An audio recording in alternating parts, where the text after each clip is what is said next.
En Argentina no hay democracia. ¿Hay un país soberano? Yo creo que no hay un solo país. Palestina o Argentina, izquierda y derecha se fusionan. Y es que el sionismo ha llegado a una cima de poder tan grande en este rubro específico. Es peor Donald Trump que el propio Joe Biden. Yahvé es un dios tribal. Y esto lo digo yo bajo mi responsabilidad, no te quiero traer ningún tipo de dificultad. Buenas a todos, hoy estamos con Adrián Salvucci, analista político de cuestiones nacionales e internacionales y autor de varios libros, entre ellos El cerebro del mundo, Colonialismo financiero mundial y su último libro, que es en el que vamos a basar principalmente la charla del día de hoy, Palestina y Argentina. Adrián Salvucci además fue un pionero en esto de la información alternativa, en analizar las notas discordantes de por ahí algunas narrativas oficiales, o por lo menos fue un pionero en habla hispana. Pero siempre que, así como te digo, la información alternativa, Adrián siempre maneja fuentes serias, maneja citas de los enemigos, vamos a decir así. Después uno puede estar más o menos de acuerdo con la interpretación que él hace de esa información, pero nunca cae en teorías raras, en teorías absurdas, en delirios raros. Podés estar más de acuerdo o menos, pero repito, la información está ahí y él analiza esa información disponible. Así que para mí es un honor poder hablar con Adrián. ¿Cómo estás, Adrián? Muchas gracias. Hola, ¿qué tal? Buenas tardes. Muchas gracias, es un gusto poder charlar contigo. Quedo a tu absoluta disposición. Métele para adelante, como diríamos. Gracias. Quería empezar primero por la primicia que para mí fue lo que me dijo Cuño, que van a tener un programa con Quique en Canal 22, ¿puede ser? Bueno, sí, estamos vamos a empezar en breve la temporada 2025 de Antisistemismo Explícito. Vamos a estar los martes y los jueves. Lo tiene que terminar de armar Enrique Romero. Los martes haríamos el programa conjunto y los jueves va a ser más un programa de invitación que Enrique va a ir determinando con distintas personas que conocemos a ambos y que él conoce muy especialmente. Y en principio, en un día de la semana todavía de terminar y en un horario de terminar, haríamos un nuevo programa que se llamará El Interés Nacional, que es más de ir a temas puntuales, a fondo, qué es la izquierda y qué es la derecha, cómo debemos interpretar el mundo actual, para qué queremos un Estado nacional soberano, qué diferencia hay entre lo público y lo privado. Yo vengo escribiendo sobre este tema desde hace ya 30 años, muchos años, y siempre digo, ha sido un proceso gradual, por ejemplo, el que ha hecho que lo público cada vez esté más débil y lo privado cada vez sea más poderoso y lo ha ido reemplazando. Y podemos dar un ejemplo y con esto redondeo, que es el caso de Estados Unidos, donde ya el que probablemente es el hombre más rico del planeta, Elon Musk, no solamente es poderoso en lo privado, sino que el actual gobierno de Donald Trump le ha dado un puesto en su gabinete. Más allá de que entre Trump y Kamala Por ahí va Harris, la primera toda pregunta, la así que vida me la viene prefiero. genial. Exacto, toda la vida lo prefiero a Donald Trump antes de Kamala Harris, pero es indicativo de cómo se está privatizando cada vez más el poder a nivel mundial. Perfecto, vamos a estar esperando entonces ese programa y lo vamos a ver también. Quería empezar por ahí. De hecho, vos mencionaste esta cuestión del poder privatizado, de la destrucción del Estado Nacional, y tenemos un presidente acá en Argentina que abiertamente dice: yo quiero destruir el Estado. Y me tocaste el tema Donald Trump, que esa iba a ser la primera pregunta. ¿Cómo ves este segundo mandato de Donald Trump? Que recién lo dijiste. Todos coincidimos por ahí en que es mejor que Bush, mejor que Clinton, mejor que Biden. Hubiera sido mucho mejor que Hillary Clinton si asumía también. En eso coincidimos y que ha dicho cosas que todos aplaudimos. Pero ahora empezó este segundo mandato, parece que metió nitro, empezó a decir barbaridades, la cuestión de Gaza, de Canadá, del Golfo de México, Golfo de América, y también el rol que mencionaste de Elon Musk. ¿Qué tenés para decir sobre el segundo mandato de Trump? Mira, yo te diría lo siguiente antes que nada, y es que por lo menos no es tan representativo de lo que allá en Estados Unidos se llama el Estado profundo, que al fin y al cabo, tanto demócratas a la izquierda como republicanos a la derecha, detrás de ambos, o por encima de ambos, debiera decir, está el Estado profundo. La diferencia es que los demócratas lo vienen disimulando o lo trataban de disimular bastante bien, y en el caso de Donald Trump, que es un republicano muy especial, lo está ya expresando abiertamente, e incluso la figura de Donald Trump, sin que él lo exprese demasiado, es un multimillonario, un billonario, como le dicen en Estados Unidos, que se hace cargo del Estado, y más allá que es un hombre muy talentoso, es un hombre de negocios muy exitoso. Si uno se pregunta, bueno, pero ¿por qué Donald Trump hoy es presidente de la nación? Y la razón es muy simple, porque tiene mucho dinero. Esto se simplifica, porque yo siempre digo respecto de la Argentina a un nivel mucho más chiquito. En Argentina no hay democracia, por más que siempre venimos llorando a los últimos 45 años de que con la democracia se come, se educa, con la democracia se sana, la democracia es sagrada, la democracia es lo mejor que nos puede pasar. La realidad es que en Argentina nunca hubo, no hay democracia. Lo que hay es dinerocracia, y son los tenedores del dinero, que son básicamente individuos, empresas, bancos muy poderosos que tienen lo que vos y yo no tenemos, que son miles de millones de dólares. Son ellos que toman la decisión y dicen, bueno, vamos a financiar a este candidato para que sea presidente. Y para disimular un poquito y que no se note tanto, también vamos a trabajar en un equipo donde va a haber otro que va a financiar al contrincante. Entonces, por ejemplo, George Soros no lo financió a Donald Trump, pero lo han financiado especialmente. Exactamente, dentro de lo que es el ámbito del más rancio sionismo, ya no solamente israelí, sino a nivel planetario, lo han financiado a Donald Trump. Pero también Soros financió a los demócratas y otros intereses financiaron a los demócratas. Y para que nadie se llame a confusión, los que tienen el dinero, por ejemplo, Mark Zuckerberg, el fundador de Facebook y de WhatsApp, entre muchos otros más, empezó financiando a Kamala Harris del Partido Demócrata. Pero cuando ganó Trump dijo, bueno, ganó Trump, pasó a financiarlo y a alinearse con Donald Trump, porque el dinero no tiene ideología. Ese es el tema. El propio Elon Musk, cuando terminó el primer mandato de Trump, fue opositor, y Donald Trump le dijo, pero vos sos un empresario de mierda, vos venías a pedirme subsidios a cuando yo era presidente. Tuvieron un encontronazo y después repentinamente lo solucionaron. ¿Y qué rol crees que cumple ahora que está en el gobierno Elon Musk? Bueno, todos a la larga ven la luz, porque no hay ideologías hoy en día, y ahí sí, cuando redondeemos esto me gustaría hacer un comentario que creo que es muy importante, pero sí, innegablemente Donald Trump, que es un gran empresario, un exitoso empresario de la construcción en la ciudad de Nueva York, que debe ser la ciudad con el sindicato de la construcción más poderoso del mundo, y es la mafia de la construcción más poderosa del mundo. El padre de Donald Trump era el que realmente hizo millonadas y millonadas construyendo esos enormes edificios. Su hijo también. El símbolo máximo es la Trump Tower, la famosa Torre Trump, que no solamente está en Nueva York como uno de los principales edificios de la Quinta Avenida, a 2 cuadras del Hotel Plaza, que también fue de Donald Trump, el Parque Central, que es un centro muy importante en la ciudad de Nueva York, sino que también es lo que lo transformó en un jefe de mafia, pongámoslo así. Y por eso uno de los primeros negocios que hizo la familia Trump en la Argentina, la hizo con los Macri. No Mauricio Macri, que era muy chiquito y ya era muy tonta, sino con Franco Macri. De manera que no sorprende que un capo de la mafia de la construcción argentino, que vivió y se llenó de dinero con los militares, del proceso militar, con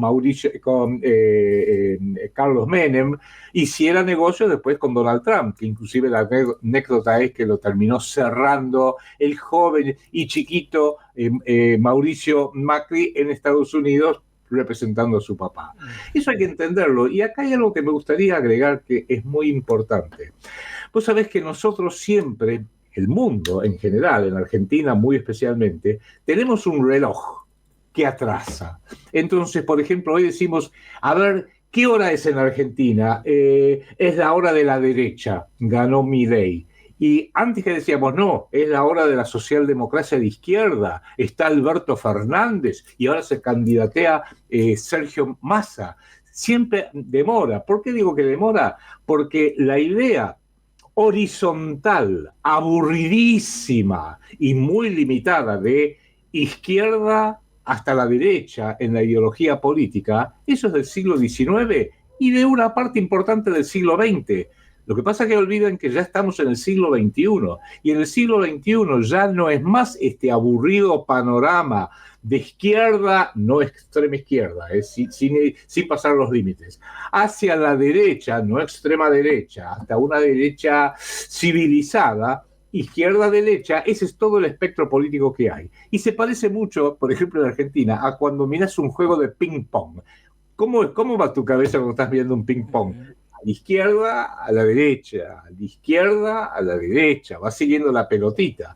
Pero eso, insisto, es el paradigma ideológico del siglo XX, a lo sumo. Pero en el siglo XXI lo que hay que mirar es en los grupos chiquititos que están arriba de todos, que son muy pocos hombres, mujeres, empresas, bancos y fondos que tienen y acaparan todo el dinero, y después la vasta mayoría que estamos todos abajo.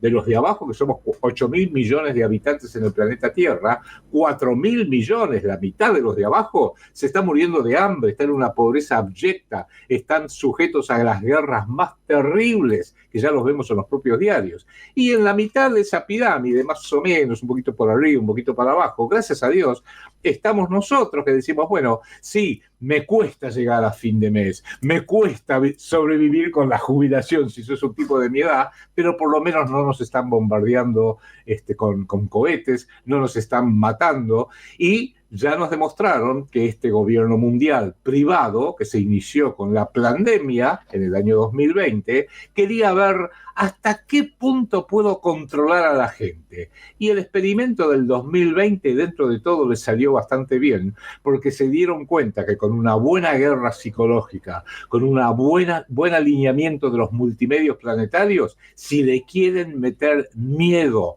pánico a la gente, lo lograron en un 90-95%. Y lo que más permite controlar a la gente es cuando los tenés totalmente asustados. Igual también le salió un tiro por la culata ahí, porque a raíz del 2020 mucha gente empezó a consumir información alternativa y a decir, che, ojo que no todo es como parece. Y eso que mencionaste de la izquierda y la derecha me parece algo que vetusto ya. Ya Perón dijo, volviendo al tema de los ingleses y los yanquis, los ingleses tienen dos partidos, manejados desde la central masónica. Y los norteamericanos también tienen dos partidos, pero al final son una plutocracia. Eso de la democracia es una pavada, decía Perón. Y todavía al día de hoy seguimos... Absolutamente, por eso sí, tenés razón, y aunque ya pasaron más de 50 años desde que Perón murió, gracias a Dios que dejó anotado, escritos en sus distintos libros, en las conferencias que hizo desde el exilio en Madrid, desde otros lugares, una descripción de esta ideología, que él jamás la llamó el peronismo de derecha, mucho menos el peronismo de izquierda, por más que le dé bronca a todos los kirchneristas. Y hay que analizar que en realidad lo ideal, y quizás por ahí pase la futura salvación, porque como vos bien decís,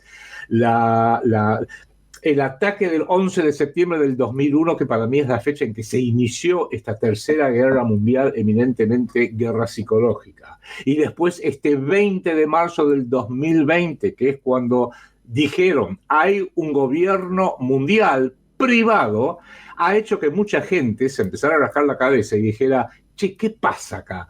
Y hoy en día hay mucha más gente lúcida, también gracias a Internet, gracias a programas como el que haces tú ahora en este momento y hacemos con Enrique Romero, la gente está empezando a pensar más. Eso es un muy buen indicio. Pero en realidad lo que hoy en día tenemos es un sistema que apenas si nos empieza a permitir pensar y se está llevando hacia esta nueva realidad que hoy también se empieza a notar, y es bueno esto, y mucho, y es que el poder, la capacidad de hacer, hoy ya dejó de ser principalmente público, sino que es principalmente privado. Y no es un cambio repentino, es un cambio gradual. Como dicen en las escuelas de management de negocios, que te dicen, es como cuando tienes un sapito, si tiras al sapo a una palangana con agua hirviendo, el sapo se va a salvar, porque es tan doloroso que lo tiren en agua hirviendo, que va a saltar, y aunque un poco chamuscado, se va a quedar en un rinconcito y probablemente sobreviva. Pero si al mismo sapito lo pones en una palangana con agua tibia, le aumentás 1 grado cada 5 minutos, se termina cocinando, hirviendo, y ni se dio cuenta. Y es lo que vienen haciendo con la humanidad. Y yo de esto hice mi principal libro hace un cuarto de siglo que se llama El cerebro del mundo, de la globalización al gobierno mundial, donde centro mi análisis en estructuras privadas que van no vendiéndote cosas, sino que van preparando la planificación y el ordenamiento para ir hacia un mundo donde el Estado, donde el poder es poder privado. Y la organización que tomé como principal tema a analizar es un banco de cerebros, un think tank, como lo llaman los norteamericanos, que se llama el Consejo de Relaciones Exteriores, el CFR, Council on Foreign Relations, fundado en la ciudad de Nueva York después de la Primera Guerra Mundial. Al mismo tiempo fundaron una organización hermana en Londres que se llamó el Instituto Real de Relaciones Internacionales. 1919. ¿Y cuál era el objetivo declarado? Y armar el nuevo orden mundial de la post-Primera Guerra Mundial, hace más de un siglo de esto. Y de ser poquitos de estos centros de planeamiento, después vino la Comisión Trilateral, vino el Foro Económico Mundial, vino el Grupo Bilderberg, y hay como 5.000 think tanks en todo el mundo. En Argentina, el CARI, Consejo Argentino para las Relaciones Internacionales, que es oficialmente la sucursal local del CFR de Nueva York. Y uno ve cómo discretamente, sin hacer mucha laraca, sin llamar demasiada atención, vienen planificando esta privatización del poder, donde cada rubro, cada ámbito tiene una velocidad distinta, así que le dan a cada uno su velocidad. La tecnología, tú sabes de esto mucho más que yo, va a una velocidad vertiginosa. Las finanzas se mueven terriblemente rápido. La economía va más lenta. Los cambios económicos requieren más tiempo. Si tú quieres decir, bueno, voy a dedicarme en la economía a vender autos, bueno, tenés que venir y montar una fábrica de autos. Y otras cosas van muy lentas. Por ejemplo, los cambios de los paradigmas mentales que requieren generaciones. Claro. Eso quería preguntarte también, porque antes habías dicho esto de mirar para arriba, y quiero hacerte una pregunta que también se la hice a Gustavo Salle, y es: hoy en día, ¿dónde dirías que se toman las decisiones finales? ¿Cuáles son los centros de poder que en la actualidad terminan decidiendo las cuestiones importantes? Porque después cada país maquilla determinadas cuestiones, pero la médula se decide en poderes supranacionales. ¿Cuál dirías que son esos centros de poder? Mira, el poder es una pirámide. Y las pirámides tienen distintos niveles, ¿viste? Inclusive como la pirámide que está en el dólar, que tiene distintas filas de ladrillos que van subiendo, y a medida que van subiendo las filas son más chiquitas. Y así pasa con el poder. E incluso eso es lo que permite que hoy en día nos confundan. Porque si tú eres, por ejemplo, de izquierda, de extrema izquierda, y yo fuera de derecha, y podemos decir, estamos en lados opuestos de la pirámide, yo combato a la izquierda y tú dices, yo combato a la derecha. Pero a medida que los dirigentes van subiendo en esa pirámide, se van dando cuenta que no hay tanto espacio para el otro lado. Y cuando se llega arriba de todo, donde quizás haya un único ladrillo, nos damos cuenta que izquierda y derecha se fusionan. Entonces los 20, 21 hombres y mujeres que se reúnen finalmente en la cúspide de la pirámide deben decir, bueno, no nos peleemos más, ya lo han dicho hace décadas. A ver, ¿cómo podemos distribuir esto? ¿Cómo hacen las familias mafiosas? Vos dedicate al distrito 1 y 2, yo me dedico al distrito 3 y 4, o como dijo Don Corleone, vos dedicate a la prostitución y yo me dedico a lo que sea, distribuir la droga, lo que sea, pero no nos peleemos porque hay mucho para perder, hay mucho para ganar y no queremos que se lo lleve otro, por así decirlo. Son familias en última instancia. Y esas familias tienen nombre y apellido, y esto lo digo yo bajo mi responsabilidad, no te quiero traer ningún tipo de dificultad. Yo creo personalmente que el sionismo ideológico proto-religioso que propone una doctrina de supremacismo judío probablemente nos esté acercando, yo no digo a la cima de todo, pero muy cercano a la cima de todo. Y a esto aclaremos. No todo judío es sionista, no todo sionista es judío. Como dijo Joe Biden en un momento dado, estando en Israel, cuando todavía era senador, ni siquiera ha llegado a ser el vicepresidente de Barack Obama, dijo, no tienes que ser judío para ser sionista. Yo soy sionista, y él formalmente nació como católico apostólico romano. Y es lo que ocurre hoy en día, que es lo que realmente a mí hoy me quita el sueño, y es que el sionismo ha llegado a una cima de poder tan grande que ahora sí estamos ante la amenaza de que puedan llegar a copar el mundo entero utilizando los enormes recursos que tiene, la capacitación que tienen, la picardía, la inventiva y hasta la inmoralidad que tiene el sionismo. Lo estamos viendo en Palestina con la destrucción y el bombardeo, el genocidio de Palestina, que están tomando el mundo y la vasta mayoría de la gente ni se da cuenta. Y si uno lo dice, ya es antisemitismo, no. Sí, ahora vamos a profundizar. Quedaban dos preguntitas más sobre la cuestión más internacional y después meternos de lleno en la cuestión de tu libro, del sionismo y demás, y la consideración que vos tenés de eso. Pero esa es la cima. Sí. Por eso, dejarlo para el final, que creo que es la médula de esta cuestión. Pero creo que no me quedó claro esta cuestión, porque por ahí algunos dicen, bueno, es el grupo Bilderberg, no es el Foro Económico Mundial de Davos, no es el CFR, no es el Consejo de las Américas. ¿Cuáles crees que son esos centros más importantes? El grupo Bilderberg, los grandes bancos, el fondo BlackRock, por ejemplo, son casi la cima del poder, tienen enorme poder económico, financiero, político incluso. Donald Trump, te puedo dar nombres de individuos, Donald Trump, Elon Musk, individuos que tienen un rostro, nombre, apellido, aparecen en todos los diarios, etc. Pero por encima de todos ellos, por encima de Goldman Sachs, el gran banco, por encima de los grandes bancos en general de inversiones, por encima de BlackRock, por encima de Donald Trump y de Elon Musk, pareciera, y esto sí, ya no hay algo que uno pueda demostrar, los Rothschild, los Rockefeller, hay una instancia superior que uno puede intuir los apellidos, pero no hay forma de demostrar de que esto es efectivamente así. Vos sabés que la revista Forbes y la revista Fortune también de Estados Unidos saca un anuario donde te ponen la lista de los hombres y las mujeres que más dinero tienen en el planeta Tierra, en Estados Unidos, en los distintos países de la Unión Europea, en Argentina, también incluyen a los que son argentinas, que están mucho más abajo en el ranking, pero figuran también todo lo que sabemos. Exactamente, los que son millonarios acá estarán mucho más bajos, no están al nivel de la gran escala de los Zuckerberg y los Elon Musk, pero existen también. Pero pareciera que por encima también hay una última instancia, que ya no es el dinero o la capacidad económica o inclusive la capacidad política directa que tienen, sino que es una suerte de mesa muy, muy chica que tiene una particularidad. No necesitan preocuparse por una próxima elección. Donald Trump, que hoy tiene el poder máximo casi en el planeta, sin embargo, ya se está preocupando de las elecciones legislativas, a ver cómo va a salir el Partido Republicano, y él mismo, aunque hagamos de cuenta que no había sido presidente antes, sabe que aunque lo hubieran podido reelegir, en Estados Unidos hay una reelección de presidente y nada más. Ni siquiera como en la Argentina, que hay una reelección, una que no estás en el poder y después podés postularte una tercera vez. No, en Estados Unidos 2 veces, nada más.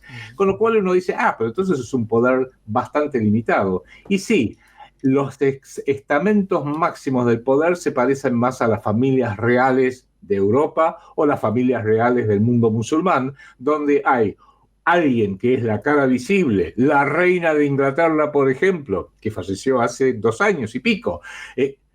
Cuando ella fue coronada, yo no había nacido. Yo nací en septiembre de 1952 y ella fue coronada en julio de 1952. Fíjate vos, o nombrar a reina en 1952. Y tuvo que hacer campaña de reelección, tuvo que postularse ante el pueblo inglés y las colonias de ninguna manera. ¿Es la reina o este imbécil que está ahora es el rey, Carlos III?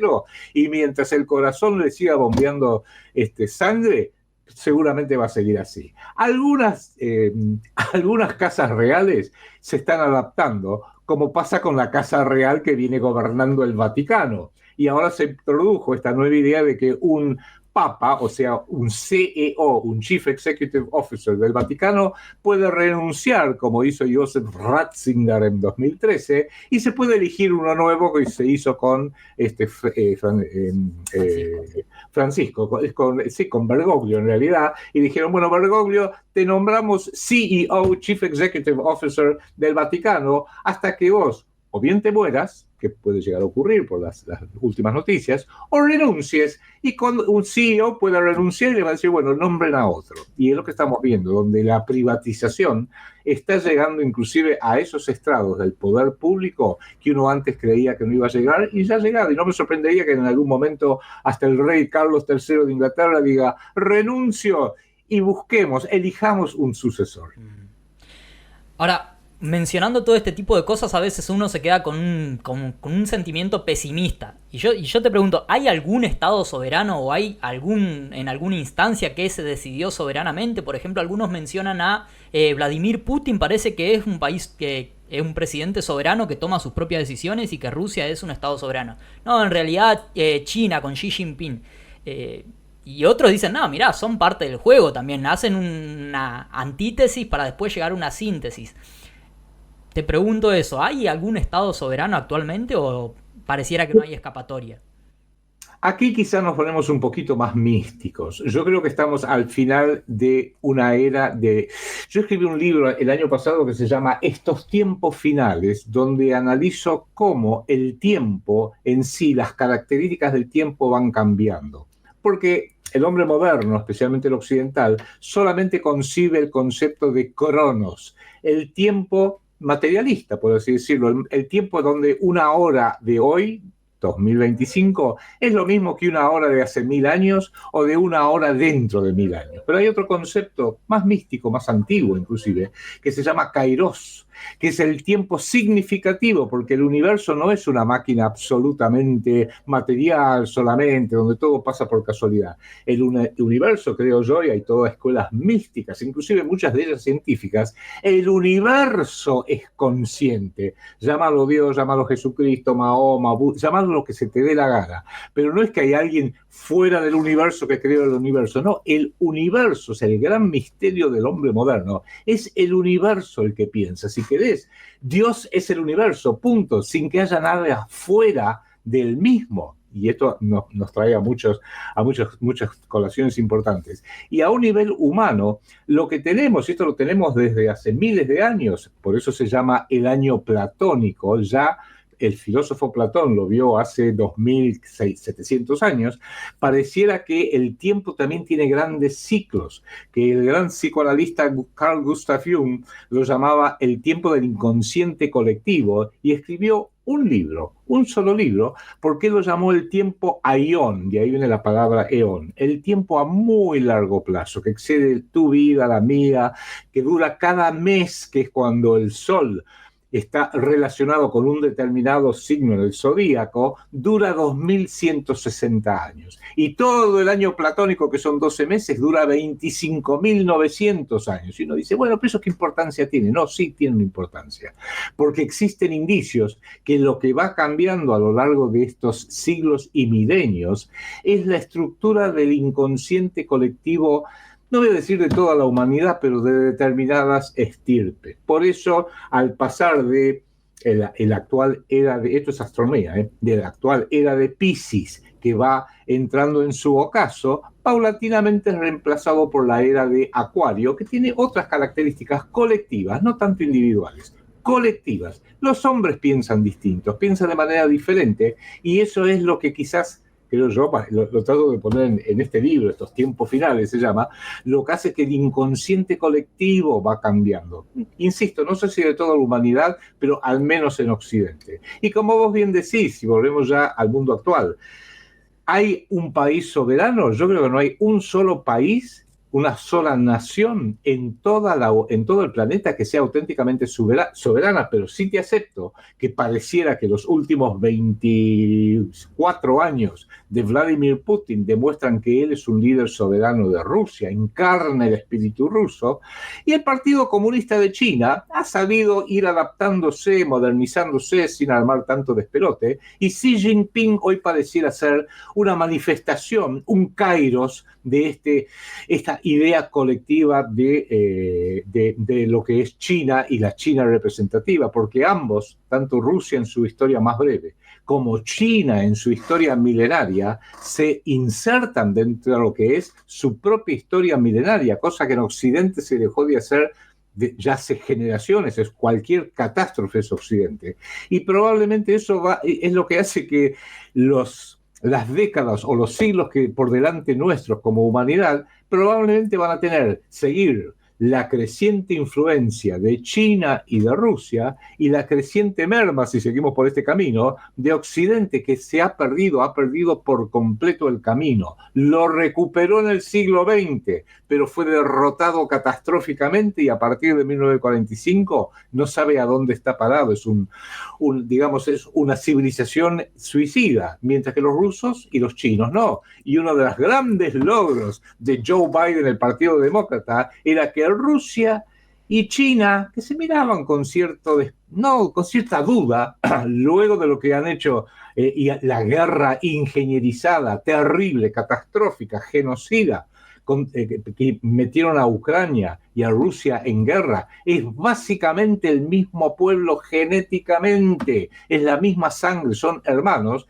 para que se destruyeran mutuamente, y que lograron que Rusia y China prácticamente se aliaran como una única potencia. Y quiero ver a Estados Unidos, aún el de Trump, qué va a hacer si Rusia y China hacen valer, como lo están haciendo, ese enorme poder. Pero no me quiero escapar de tu pregunta. Yo ya creo que no hay que pensar en términos de, trae el mapa, a ver, ¿dónde habrá un Estado nacional soberano? No.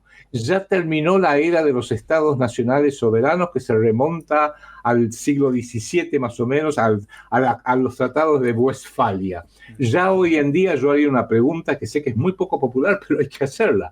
Hoy ya no son los estados nacionales soberanos los que pueden darle una esperanza al futuro, sino las estirpes, los linajes genéticos. Por ejemplo, el sionismo con el pueblo judío ponen un enorme énfasis sobre el linaje, no todo, pero la parte más importante sobre el linaje del pueblo judío, lo que ellos llaman el pueblo judío, que no es semita, es mayormente cázaro, lo cual es una variante, una alternativa a lo que son los pueblos blancos. Vamos a ir a eso también. Ajá. Claro, los pueblos blancos de Europa y de Asia Occidental y Europa Central o Europa Oriental, por así decirlo.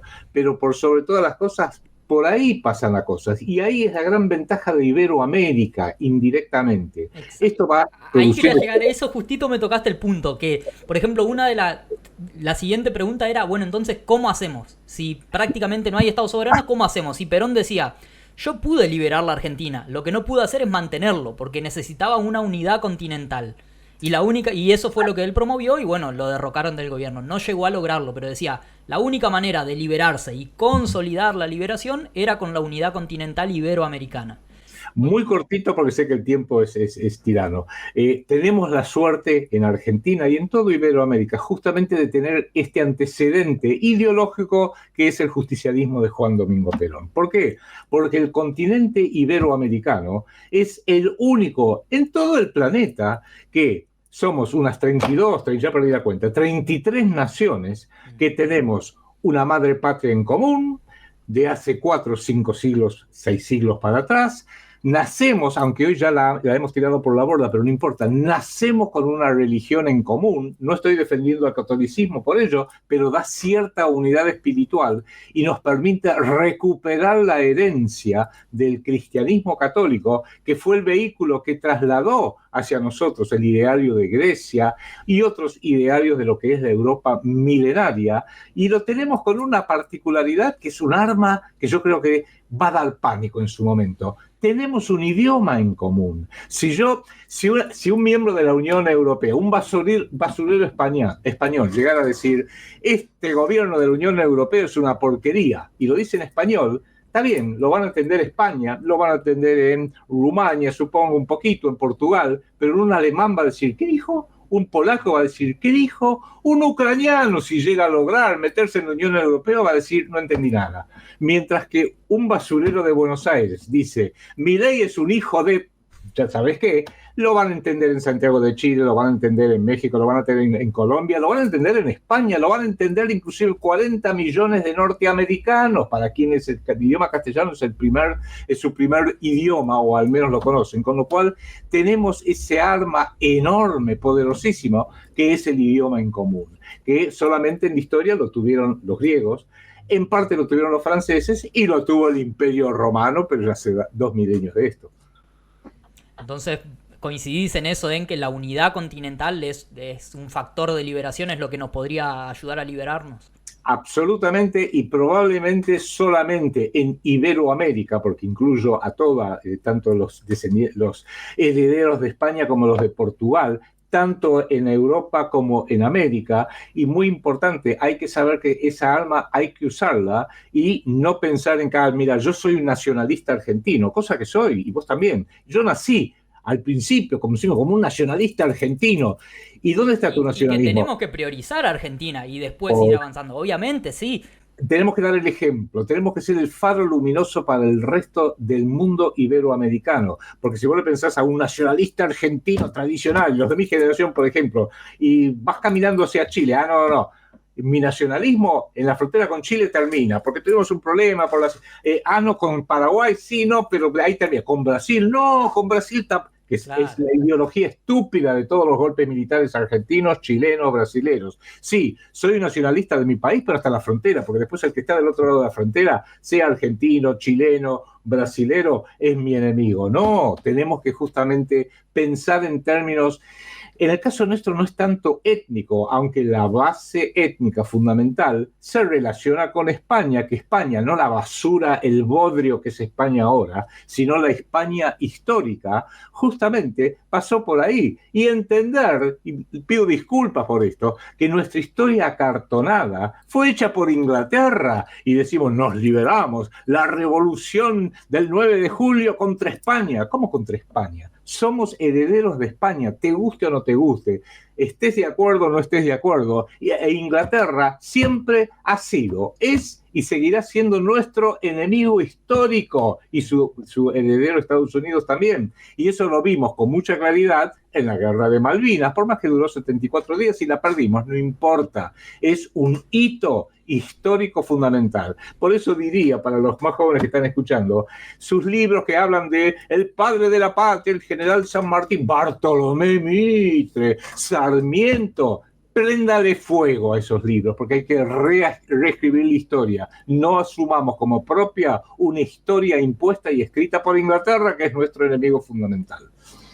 Sí, en esta labor hay personas importantes como Patricio Lons, Marcelo Gullo, que hacen este revisionismo partiendo desde la conexión que tenemos con la hispanidad, y antes de ellos estaban Manuel Ugarte, gente de la izquierda como José Hernández, un montón de gente que de distintas ideologías como que intentaron captar esa línea histórica que tenemos, y que parezco repetitivo, pero de nuevo la explicó el general Perón diciendo había la línea hispánica nacional y la línea anglosajona y masónica. Así que Patricio Lons, todas las ideologías. Patricio Lons es un gran amigo mío y es uno de los tantos hombres y mujeres cada vez más que dejan de mirar a la historia como el juego de ping-pong de izquierda a derecha y se atreven a mirar arriba y abajo. Y arriba es un grupo muy chiquitito que ha acaparado, se ha robado todo el dinero del planeta, y abajo estamos demasiado ocupados, demasiado cansados, demasiado sacrificados, demasiado mirando para abajo, porque tenemos que ver cómo hacemos para pagar las cuentas, cómo llegamos a fin de mes, cómo le garantizo un futuro digno a mi hijo, que no tengo tiempo para mirar arriba y abajo. Ahora sí, Adrián, quiero pasar a la parte central de tu último libro, Palestina y Argentina, que es el sionismo. Y por ahí una persona que no está tan al tanto de estas cuestiones, que no le interesa tanto este tema, podría decir, Bueno, pero a ver, está el nacionalismo estadounidense, el nacionalismo yanqui, el nacionalismo mexicano, el español, el argentino, el mexicano. ¿Qué tiene de malo que los judíos tengan un nacionalismo? El sionismo es un nacionalismo más como cualquier otro, podría decir esta persona. Y vos, sin embargo, decís que el sionismo es un supremacismo, que el sionismo es un peligro o una amenaza, no solo para Argentina, sino para la humanidad. ¿Por qué el sionismo es distinto al resto de nacionalismos? ¿O por qué haces esta caracterización? Bueno, ahí sí, yo escribí un libro el año pasado que lo estoy ahora ampliando. El título original era Palestina y Argentina, dos blancos de guerra del sionismo. ¿Y por qué elegí ese título? Que mucha gente va a decir, pero ¿por qué elige ese título? Porque el fundador, el padre fundador del sionismo intelectual, que era un abogado vienés de nombre Teodoro Herzl, él escribe un libro que se llama Un Estado Judío a fines del siglo XIX, 1896. ¿Y por qué? Porque él era un abogado vienés, en ese momento Viena era parte del Imperio Austrohúngaro, veía cómo, y era verdad, cómo los judíos, las poblaciones judías estaban discriminadas, estaban muchas perseguidas en Rusia, en Ucrania, en Polonia, no tanto en Alemania a fines del siglo XIX, en Francia con el famoso caso Dreyfus, en todas partes del mundo, y dijo, pucha, tendríamos que tratar de darle una patria a este pueblo judío que es mi pueblo judío. Perfecto. Lo fue a ver al barón Mauricio von Hirsch, que era un alemán, banquero alemán, muchísima plata, que vivía en Francia, y a través de eso tuvo el contacto con los Rothschild. ¿Y qué dice? Bueno, empieza a decir, bueno, ¿cómo hacemos los judíos, que somos una población chiquitita, para tener nuestra propia patria? ¿Y dónde debiera estar esa patria? Agarró la Biblia y dice, bueno, según la Biblia, en Judea, en Palestina. Y escribió su libro, El Estado Judío. Pero ya para entonces él había logrado un contacto, que se lo dieron los Rothschild, para ir a ver al sultán del Imperio Otomano Turco. Fines del siglo XIX, el Imperio Otomano Turco era dueño de buena parte de lo que hoy es el Medio Oriente, que no eran países independientes. ¿Qué pasa? Lo va a ver al sultán del Imperio Otomano Turco. Yo lo voy a dramatizar esto. Lo habrá ido y le dice, che, ¿me da por favor Palestina? Y el sultán lo sacó rajando. No le alcanzaron las patas para volver a Viena. Entonces, cuando publica su libro, se da cuenta que en Palestina todavía es prematuro. Pero ya había hablado con el barón Hirsch, alemán que vivía en Francia, que tenía muchísimo dinero, y dijo, pero podríamos empezar a hacer esa emigración hacia un país de Iberoamérica, no tanto Uganda. Hoy en día se habla mucho de Uganda. Uganda fue un proyecto que consideró con Inglaterra, pero los propios ingleses se lo bocharon. Y eligieron un pequeño país, en aquella época, pequeño en población, que se llama República Argentina. Ya se llamaba República Argentina entonces. Y por eso el barón Hirsch financió la emigración de ucranianos, polacos, alemanes y de distintos países de Europa, judíos que residían ahí, para que emigraran en masa a la Argentina. También lo habían hecho a Estados Unidos desde antes y lo habían hecho también parcialmente al Brasil. Pero es en Argentina donde se consolidan, en la ciudad de Buenos Aires, en la ciudad de Rosario muy especialmente, en Córdoba y en Entre Ríos, los famosos gauchos judíos que se aclimataron, se acostumbraron ahí.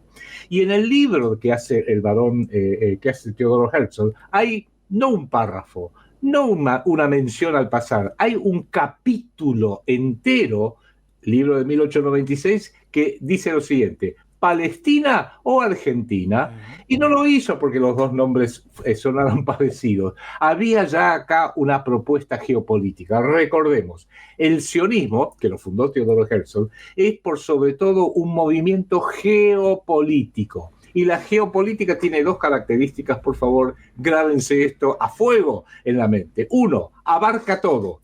La geopolítica no deja nada, dice no, nos vamos a dedicar a las finanzas nada más, o a la economía, no nos vamos a dedicar a la sociología, no nos vamos a dedicar a la política, no nos vamos a dedicar a la técnica y a la ciencia, no, abarca todo. Eso por un lado. Y el segundo factor geopolítico es que opera en largo, muy largo plazo. Que eso es algo que para la casta política actual en Argentina, en Estados Unidos, en casi todo el mundo, es terrible. Porque preguntarle a un político argentino qué es el largo plazo, y el viernes de la semana que viene o el otro lunes a lo sumo, no pueden concebir un largo plazo que son no décadas, generaciones. Bueno, Theodor Herzl lo consideró y murió joven. Hace el primer Congreso Mundial Sionista en Basilea, y después pasaron cosas. Por ejemplo, el Imperio Otomano Turco, tan poderoso que parecía, se metió en la Primera Guerra Mundial. Y se metió del lado equivocado. Se metió junto con el Imperio Alemán, que terminaría siendo derrotado, el Imperio Austrohúngaro, donde vivía el pobrecito de Theodor Herzl, y se metió justamente en los derrotados, lo que se llamaba en aquella época las potencias centrales. ¿Y quiénes fueron los que ganaron la Primera Guerra Mundial? Gran Bretaña, Estados Unidos, Francia, principalmente Italia también, pero no viene al caso ahora. ¿Y qué es lo que ocurrió? A partir de entonces, Inglaterra se dio cuenta, antes que terminara la Primera Guerra Mundial. La Primera Guerra Mundial fue de 1914 a 1918. Pero antes que terminara la guerra, ya Inglaterra dijo, vamos a ganar nosotros. Y era verdad, ya estaba todo, las fichas estaban jugadas. Y una de las cosas que hizo Inglaterra, la corona británica, le escribió una carta a los sionistas y les dijo, su graciosa majestad rey de Inglaterra vería con sumo agrado que en Palestina se arme el futuro Estado sionista, el Estado de Israel.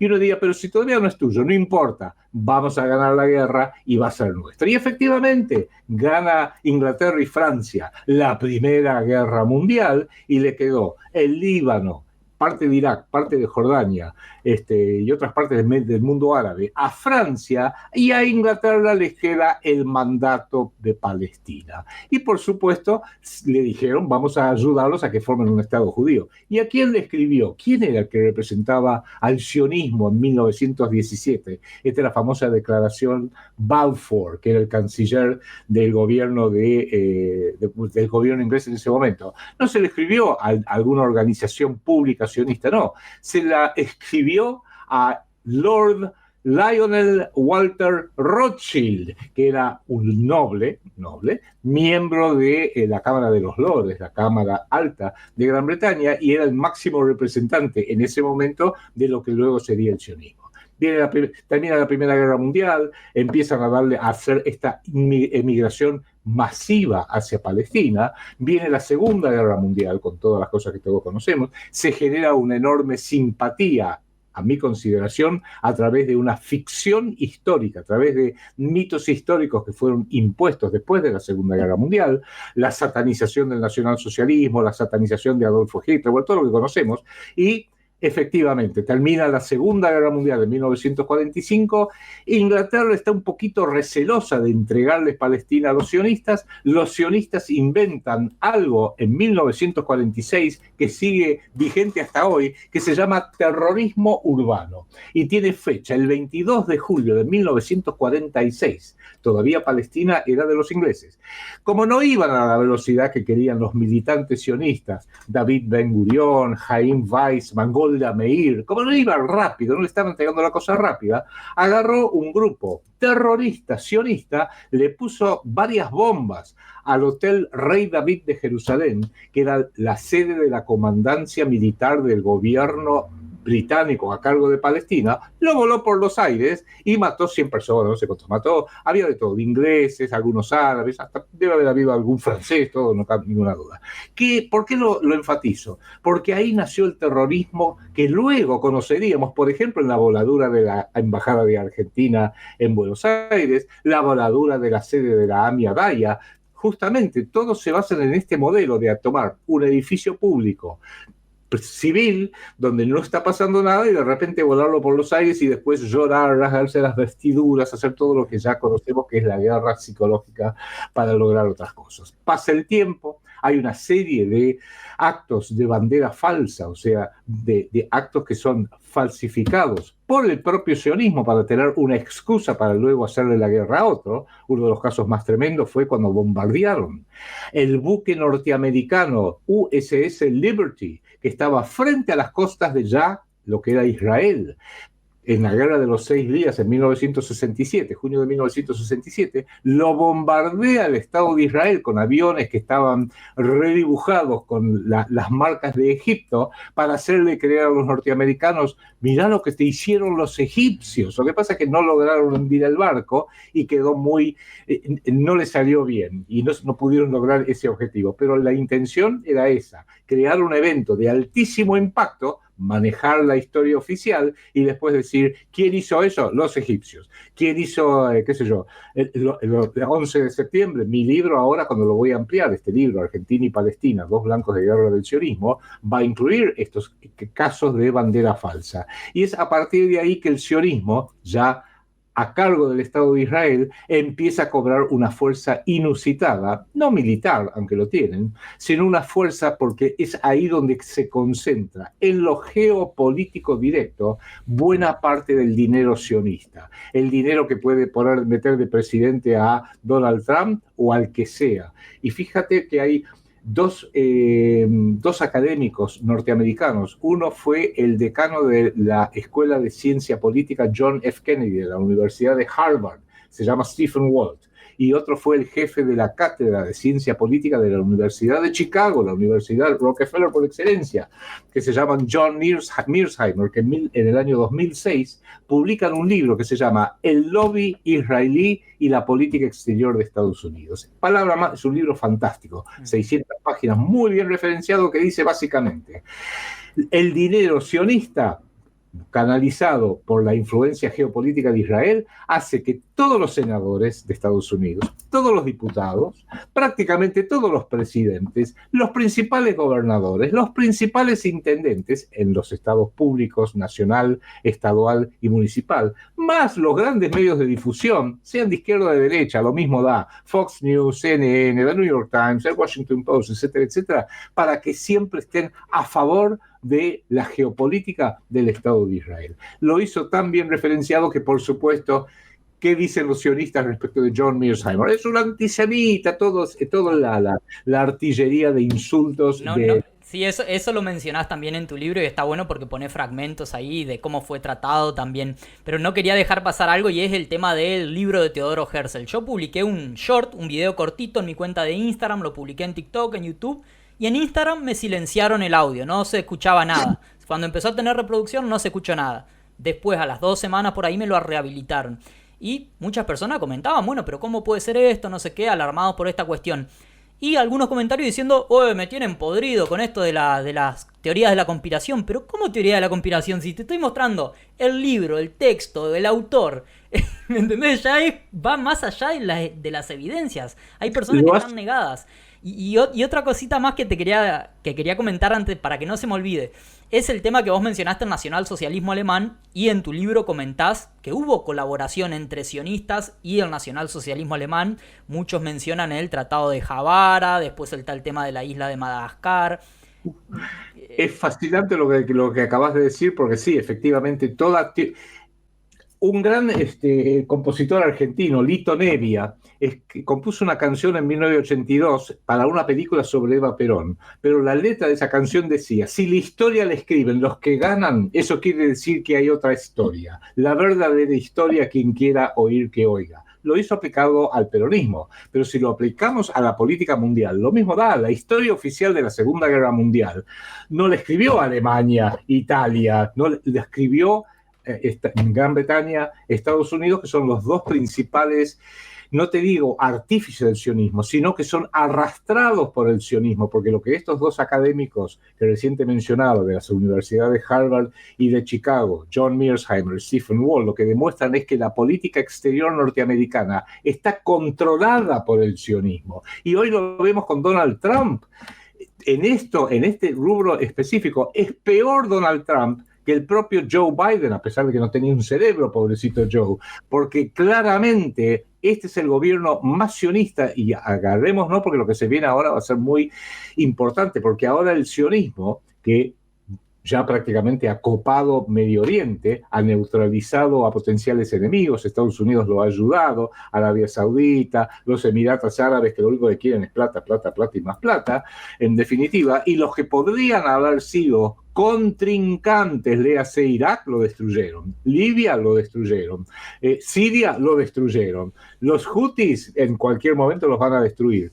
Y el hueso duro del roer se llama Irán, que no es un pueblo semita, es un pueblo ario. Ahí va a ser difícil porque la propia Rusia, por su propia autodefensa, no puede permitir que destruyan a Irán, y aparte Irán tiene un arrastre cultural muy importante. Pero eso en definitiva es quizás irse un poco en el detalle. Acá el tema importante a entender es que hoy, ya que han copado Medio Oriente, ya saben que el Eretz Israel, la gran Israel, que va desde el Nilo hasta el Éufrates, y ya es una cuestión de que lo terminen coordinando con Estados Unidos. Por eso el gran privatista norteamericano dijo, nosotros Estados Unidos nos vamos a quedar con Gaza y lo vamos a transformar en un emprendimiento inmobiliario. Va a ser la Riviera de Medio Oriente. Pero no te dejes engañar, porque suena así, uno dice, qué barbaridad, lo mismo cuando dice Canadá va a ser el estado número 51, el Golfo de América en vez del Golfo de México, nos vamos a quedar con Groenlandia. Sí, hay razones geopolíticas, pero Trump es bastante ignorante. Pero sí entendamos que lo que está diciendo es básicamente que ese es el mundo que se viene, y lo que se viene ahora es un mundo sionista. No digo todo el mundo, porque habría China, Rusia, lo podemos discutir un rato, pero Occidente, donde está Iberoamérica, decididamente va a ser aquel sector absolutamente sionista del mundo moderno, donde la guerra psicológica es el principal instrumento, es el principal instrumento de castigo. Mira, yo hace 12 años, 13 años, escribí durante un par de años para RT, Russia Today, escribía artículos en inglés, en castellano, me hacían notas, etcétera. Sí. Después dejaron de llamarme cuando yo demostré que no iba a ser pro Kirchner bajo ninguna circunstancia. Entonces dejaron de llamarme, dejaron de convocarme. Pero mientras estuve escribiendo para ellos un artículo semanal, no me ponían ningún tipo de limitación ni nada, pero a raíz de aquellos artículos en el año 2014, en el año 2015, la DAIA, la Delegación de Asociaciones Israelíes Argentinas, me hizo no una, sino 2 querellas penales. ¿Por qué? Porque daba mi opinión. ¿Quién es este tipo para dar una opinión? Entonces decía cosas como que en definitiva la DAIA es una segunda embajada del Estado de Israel en la Argentina, y muchas más cosas más por el estilo. Porque ellos saben que yo me acuerdo que de antisemita la acusaron a Cristina Kirchner por haber recomendado El Mercader de Venecia de William Shakespeare, y Cristina no era antisemita. Bueno, ahora recientemente la DAIA dijo, esta palabra que escribieron Clarín y La Nación no me gusta, porque dicen, no me acuerdo, tendrían que usar estas otras palabras, corrigiendo a los periódicos más grandes, pero ¿quiénes son? Francisco, y cuando Néstor Carlos Kirchner era presidente y tuvo un jefe del Estado Mayor, el general del Ejército Bendini, y manifestó en una charla cerrada en la Escuela Superior de Guerra que le preocupaban los simpáticos mochileros israelíes que pululan por toda la Patagonia haciendo relevamientos, la DAIA dijo no, tiene que pedir disculpas. Bendini pidió algo de disculpa, dijo no es suficiente, tiene que pedir disculpas totales, y pidió disculpas totales porque Néstor Kirchner prácticamente lo echó a patadas. Ese es el poder que el sionismo tiene. Bueno, si tiene un poder para imponer presidentes, senadores, gobernadores y diputados en Estados Unidos, acá lo hacen todo de taquito. Hay que entender que, y uno dice, ¿pero por qué? ¿Cuál es su arma principal? No es ninguna arma secreta, se llama dinero. Plata, dinero, los trillones de dólares que pueden... Y no es casualidad, y esto lo digo una y otra vez, que por más que según las cifras propias de la comunidad judía, las cifras propias del Estado de Israel, que rigen la ley del retorno a Israel, quienes tienen derecho a tener residencia en el Estado de Israel. Y ellos hablan de los 16 millones de judíos que viven en el resto del mundo, si quieren, más sus cónyuges, más su mamá, su papá, su tío, si puede demostrar, en total, la ley del retorno del Estado de Israel le da la potencial posibilidad a 30 millones de judíos o medio judíos o vinculados con judíos a ser considerados judíos por el Estado de Israel. Y uno dice, 30 millones, Somos 8.000 millones de habitantes en el planeta Tierra. 30 millones representa el 0,2% de la humanidad. Haga el cálculo, si no me creen. Con lo cual nos están diciendo las cifras que el 99,8% de la humanidad no es judía.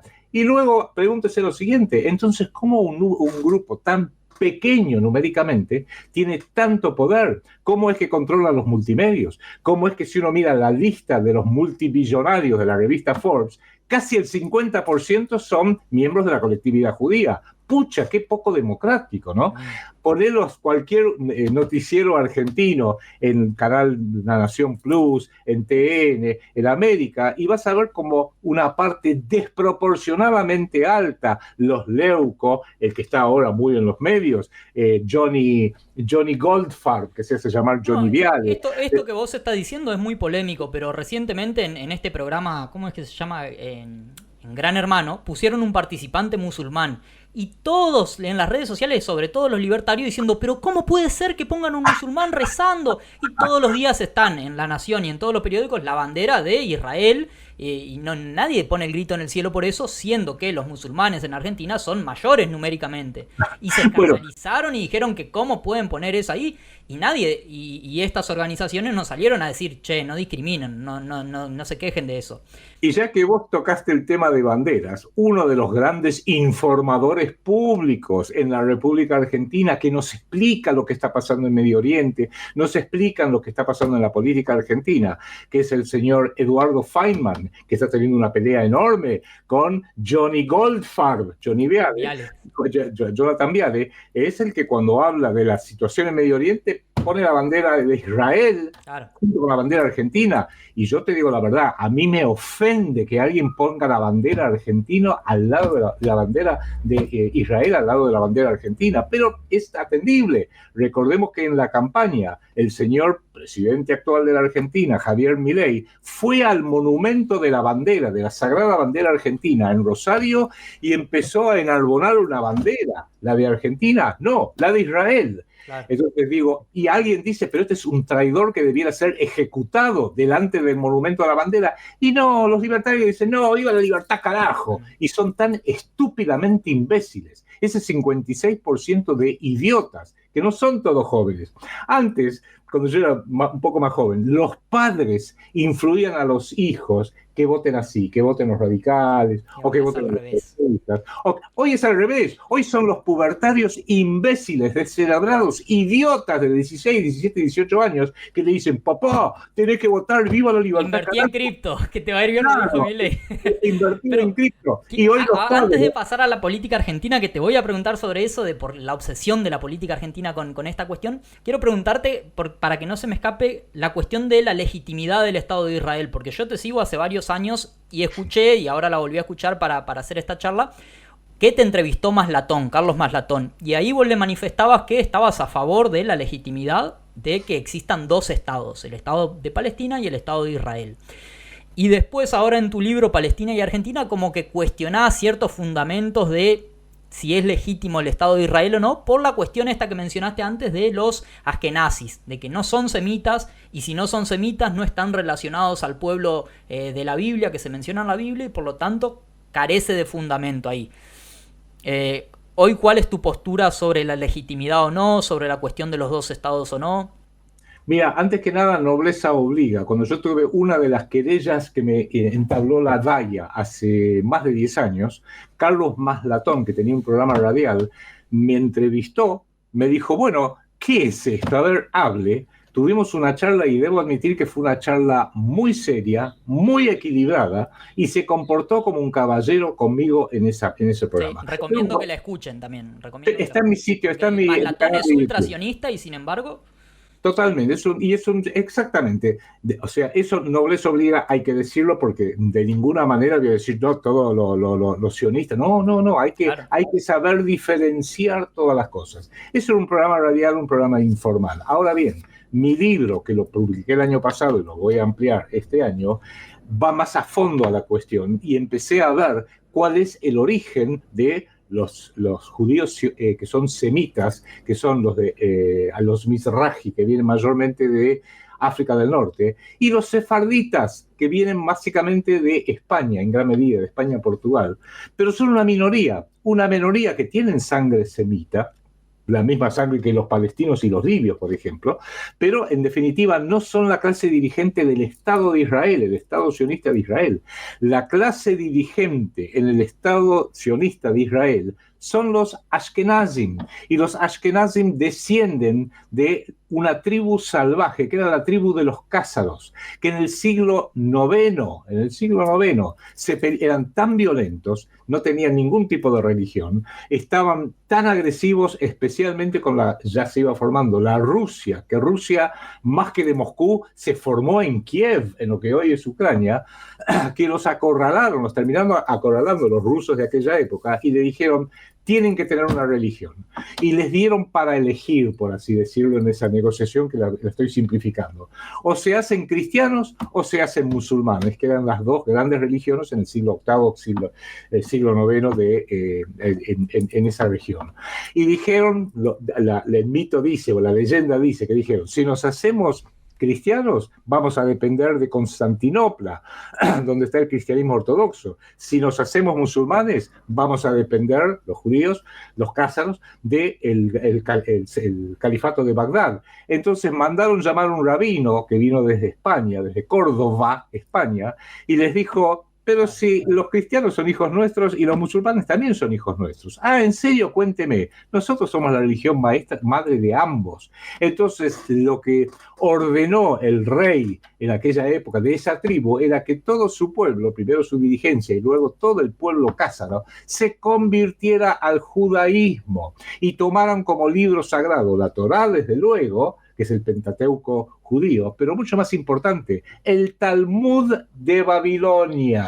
Y es a partir de ahí que ya el Talmud no es un libro religioso, es, lo digo con total claridad, un repugnante libro de costumbres sociales, insultos. Por ejemplo, entonces, dicen vos cuestionarías por ese lado, ¿no? Por la cuestión de, no son semitas, no son el pueblo que Yahvé le había prometido.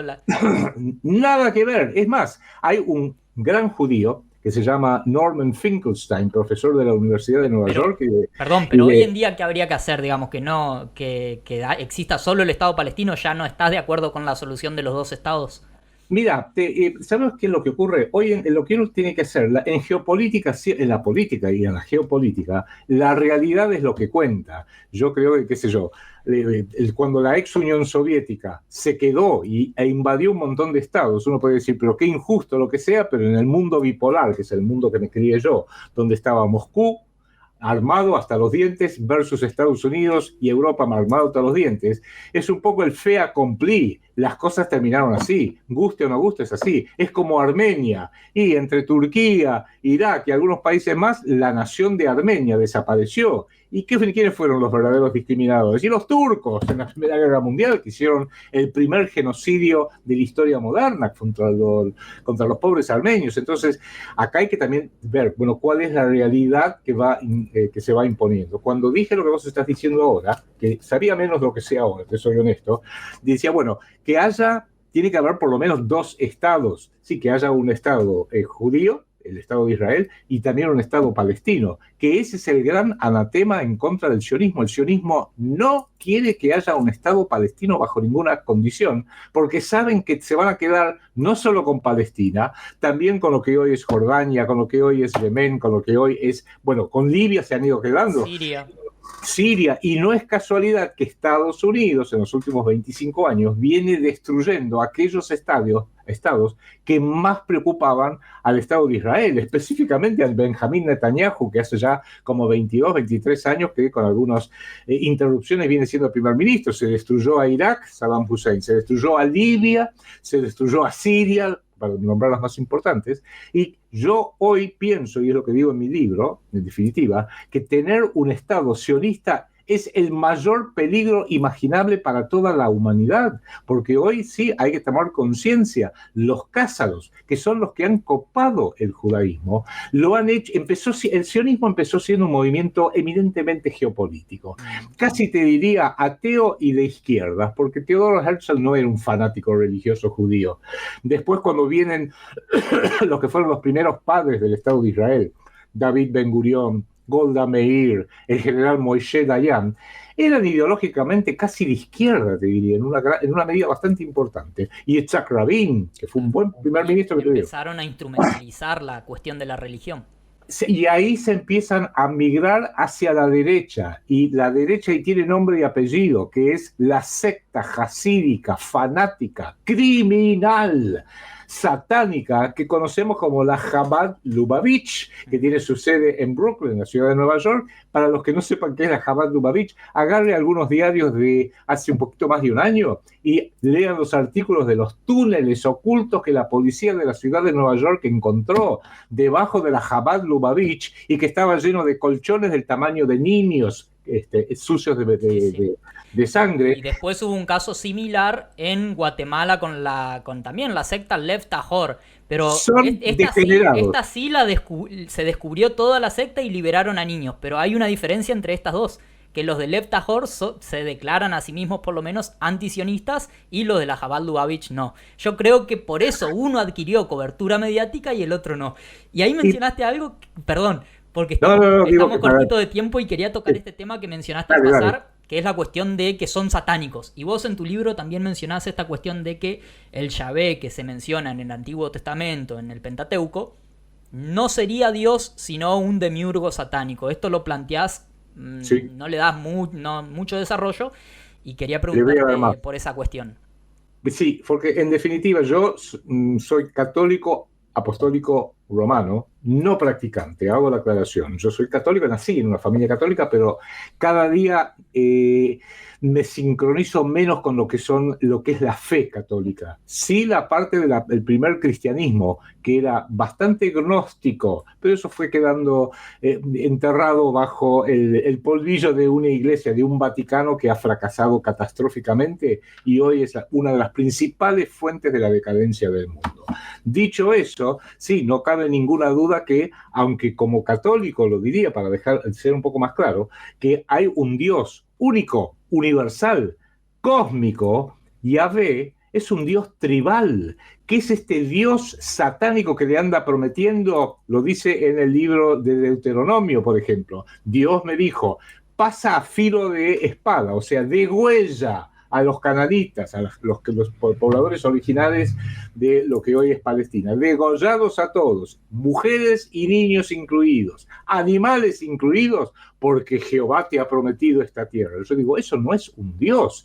No hay ninguna parte que yo haya hallado, por lo menos en el Antiguo Testamento, salvo de la parte más poética de algunos de los profetas, que tienen cierta poesía, pero en general es un libro de historia satánica, y yo no lo puedo ni remotamente asumir eso como mi Dios ni por las tapas. Es un demiurgo satánico, y así lo veo, y creo que hoy la Chabad Lubavitch lo inspira principalmente. Yo en mi canal puse, por el que le pueda interesar verlo, varios videos recientes, y uno se llama El sionismo en sus propias palabras, y muestro rabinos, casi todos rabinos, diciendo cómo tienen que llevar la batalla el Estado de Israel en contra de los palestinos y del resto del mundo. Y dicen los rabinos cosas simpáticas como, hay que agarrar a los bebés y estrolarlos contra la pared, y se ríen cuando dicen esas cosas, inspirados en el Talmud, el mismo Talmud que dice Jesucristo, ¿qué va a ser el Hijo de Dios? Hay que mandarlo al infierno y hervirlo en excrementos. La Virgen María, pero por favor, es una prostituta. Eso es lo que dice el Talmud hebraico, judío, el Talmud de Babilonia, respecto a la religión católica. Pero claro, como casi todo esto está en hebreo, dicho en hebreo, escrito en hebreo, la vasta mayoría de los cristianos, hasta ahora, gracias a Internet, que las cosas empiezan a cambiar, lo desconoce. Y la historia oficial del judaísmo es, como dice Peter Capusotto, ¡ay! Nos persiguen, siempre somos víctimas. Y yo digo, sí, evidentemente, ellos mismos inventaron una palabra, antisemitismo, que es ridícula porque ellos mismos no son mayoritariamente semitas. Ya que Johnny Goldfarb, Jonathan Viale, es tan famoso en este momento, ¿dónde está la sangre semítica de Jonathan Viale? No existe. Pelirrojo de ojos verdes. Claro, sí, la cuestión de los semitas la dejaste claro ya y también está claro en el libro, pero como estamos cortitos de tiempo, quería preguntarte, recién dijiste yo soy cristiano católico, y también en el libro es un tema que tocas del cristianismo sionista. ¿Qué te pasa a vos con los cristianos que dicen, bueno, en definitiva, Jesús sale del seno del judaísmo, él era judío, él dice que no iba a cambiar ni una coma del Antiguo Testamento, de la ley, la tierra prometida le fue prometida en el Antiguo Testamento? ¿Qué te pasa con eso y con la cuestión religiosa? Esta sería la anteúltima pregunta, después una cuestión de política local y ya... Muy sintéticamente, y te pido disculpas que me extralimité un poco en cada uno. Lo siguiente, que está en mi libro Palestina y Argentina, que es que lo que creo que yo hay que tenerlo muy presente.